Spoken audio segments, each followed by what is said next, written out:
Hey monster dudes, monster girls, humans, I'm back again with another video. So I just wanted to share this video here.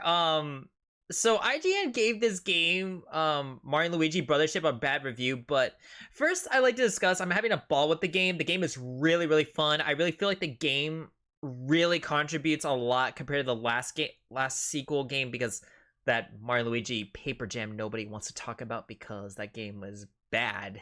But I feel like this game is a step up from all those games. Like, I feel like it's better than Dream Team and Paper Jam in a lot of ways. I really feel like they revamped the battle mechanics. Like, I feel more immersed in this game, better than the original, better than the other games. But I like the side quests. I love the characters. Especially, I do love this one character. It's called Build It. Build It's one of my favorite characters. He reminds me so much like me in a lot of ways, but the music is beautiful, despite the fact that Yoko Shimomura isn't the composer, which is really sad because I love her Kingdom Hearts sounding whimsical music. But it's sad that she couldn't reprise her role to do the music. I think the cutscenes are great. I love the visual of this game. Like, the aesthetics to 3D in that form looks beautiful. I know they've done it on the 3DS, yes, but I think this looks beautiful. It looks way better than like Bowser's Inside Stories 3D. And if you guys remember how weird and wonky the 3D looks, but this one looks beautiful. It's a huge step up. But I would actually give this game a 9 out of 10 because I think the game is perfect the way it is. I love the music. I love the dialogue. The dialogue is beautiful. It still stands with the other aligns with the other games from the previous games. Like, it's still, the humor is still there. I didn't find anything political about the game. The game was still as good as it is. They didn't push no narrative in that one. So, with that being said, let's slither on in because I already rambled enough. But here we go. Mario Luigi Brothership Review, a disappointing revival that misunderstands what made Mario Luigi series great. Really? Really now?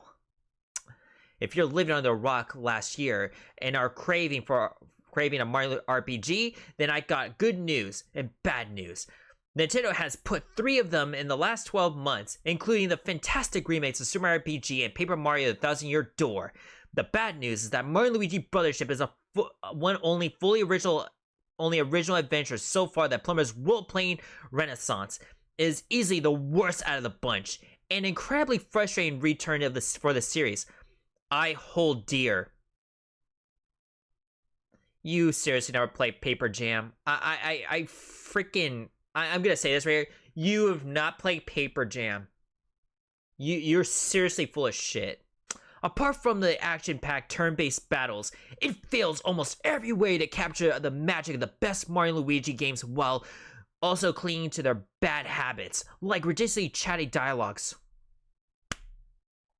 Okay, this is the problem I have with this review. So, you were praising Paper Mario: Thousand Year Door and Super Mario RPG. That game has a lot of dialogue in there, and you're perfectly fine with that game? This game didn't have a lot of dialogue, okay? I don't know what you're bitching about because I had no problem with the dialogue, and I love reading every dialogue in that game. Give me a break.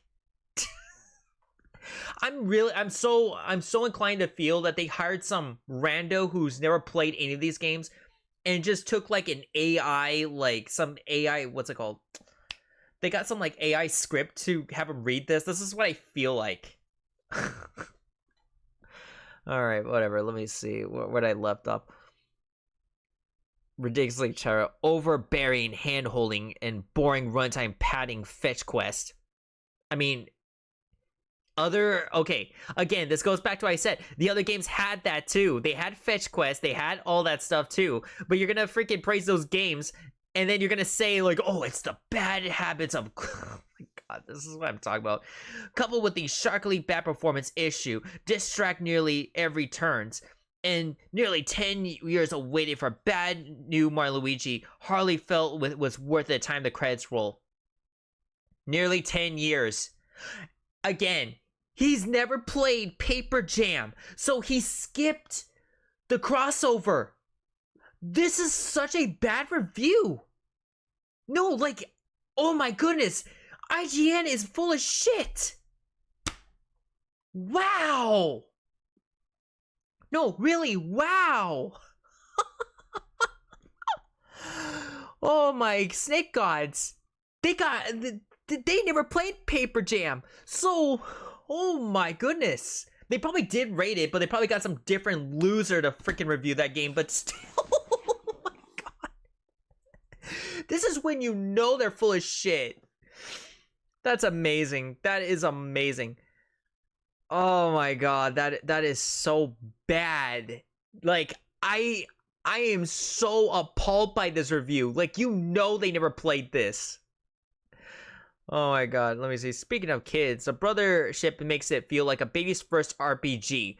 It's probably will be for the plenty of kids out there, so it isn't inherently a bad thing. But this is a rare game starring Mario that feels designed specifically at the ages of 6 to 12, rather than the ages of 6 to 66. The game feels exactly the same as the previous game. What the hell are you talking about? It's like BB's first RPG. It's like feels exactly the same. You still use timing. This is what I'm talking about. The tutorial dialogue is constantly holding your hand. Actually, it doesn't really feel like it's holding your hand. Honestly, if anything, it felt like it was worse in the previous games, but honestly, it feels more lax.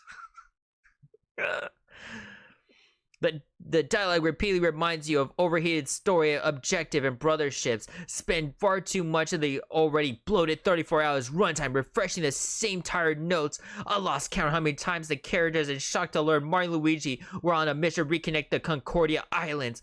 Plus the large upfront size meaning roughly the dozen of words top of the single dialogue bubble, so you're always mashing the A buttons to get to the next line of insufferable long scenes. Oh, boo-hoo. Oh my god, they do the same thing in the previous Mario and Luigi games, and that didn't stop you from praising them. I told you, these people are full of shit. I knew it. These guys are hacks. I'll be more forgiving of the overwhelming amount of text if the humor of the story were on point, but unfortunately the writing just doesn't land. But Mario RPG's all attempts to strike humorous, a whimsical tone, varying degree of success. The Brothership's comedy is mostly lies and represented bits, and intentionally unfunny puns and dad jokes. I hate my dad because he's white male. Where the punchline watching Mario Luigi stare blankly in awkwardness of silence. Snoutless primary joke is telling everyone he meets he's definitely not a pig. Well, the main villain's bit is not remembering anyone's names, which is another unfunny joke.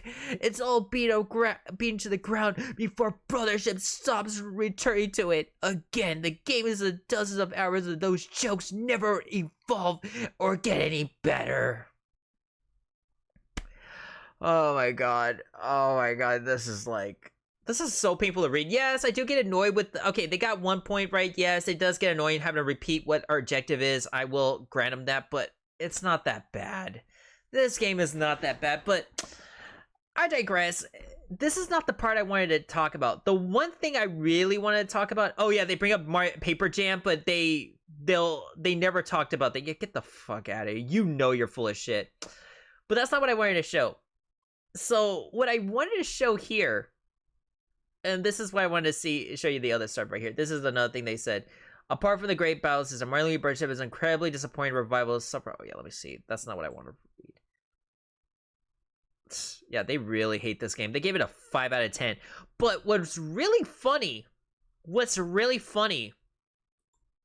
so apparently India of all places, gave this game a 9 out of 10. A 9 out of 10. That is so generous. And this is what they had to say with the game. Right here. Mario & Luigi brings the historical Mario & Luigi gameplay to life in a classic cool way. A new Kinect and visuals additions. That's insane. That is like the most nicest thing I've seen. They probably made a better review, and they probably had like somebody that was actually doing something better. But American IGN is a bunch of retards. They're fucking stupid. Yeah, Spain too. Apparently Spain gave this game a 9 out of 10, which is really what's insane. Oh my god, even Spain of all people. That is insane. Wow. Just wow, that is sad. You know when another country does a better job reviewing this game, you know that's sad. That is sad. My snake gods, but overall, I had fun with this game. I'm still having fun. If you guys want to check my stream out, I'm on Kicks streaming this game as we speak, but until then, I actually wanted to say something right here. I'm having fun with this game. IGN's not gonna stop me from having fun with this game at all. Don't let these reviews bring you down. The game is still fun. I'm having a joy with the game. The music is great. Everything about this game is perfect. It feels like if Alpha Dream was still around, this is what we get. I don't care what anyone says about this game. Just have fun with the game. Enjoy everything about it. But until then, I'm Viperous and I'm out. Definitely check out my kick stream of the game because I am streaming online. But until then, I'm Viperous and I'm out. Peace.